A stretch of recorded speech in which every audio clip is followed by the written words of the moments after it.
and start spending money that you don't have even more.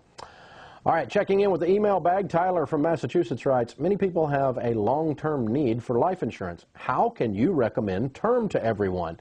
Don't you feel like you're giving them bad advice? Their term life insurance will likely expire when they need it most. Spoken like a great life insurance agent. Tyler, how long have you been selling life insurance? And those weren't questions, those were passive-aggressive statements, weren't they, sir? So let's deal with it, though. I can easily recommend term life insurance as the only thing, because the rest of it's garbage. It's a ripoff. You're much better off buying term insurance at about 5 cents on the dollar for the same amount of insurance, and investing the rest of your money. You'll end up with much more. Let's kind of follow this through for a second. You'll see what I'm talking about. Let's say I'm talking to a 32-year-old who has a 4-year-old and a 2-year-old. Let's visit him 20 years from now when his 20-year level term that I recommend expires. That would make him 52. He would have a 24-year-old and a 22-year-old. They should, hypothetically, both be out of college, both be grown, gone, out of the picture, no longer a liability. The kids are grown and gone at 52 for that 32-year-old 20 years from today. Let's see. His house would be paid for, because you never heard Dave Ramsey ever recommend a mortgage more than 15 years. So in 20 years, he will have been debt-free for 5 years, house and everything. Something to think about.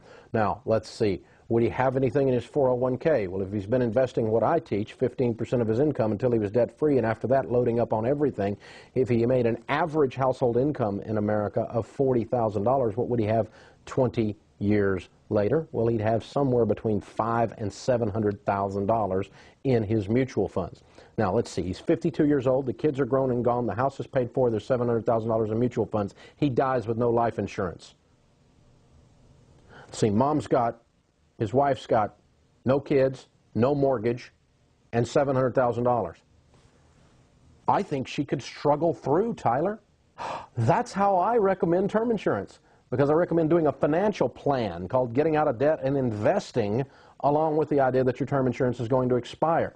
And then if you want to keep some term insurance and you're healthy, you may choose to do it. I have absolutely no financial need for term life insurance. A little bit for some estate planning things that we're doing, but very minor. The term life insurance I have is very simple. It's so cheap at 47 years old in the great condition that I'm in, and I don't smoke and I don't do all these crazy things like jump out of airplanes, so I can get term insurance for nothing. And it's so cheap, I keep several $1 million on me extra, just SWI. Sharon wants it. She'd rather have that than another thing on her finger, you know. All right, we'll be right back with more of your emails.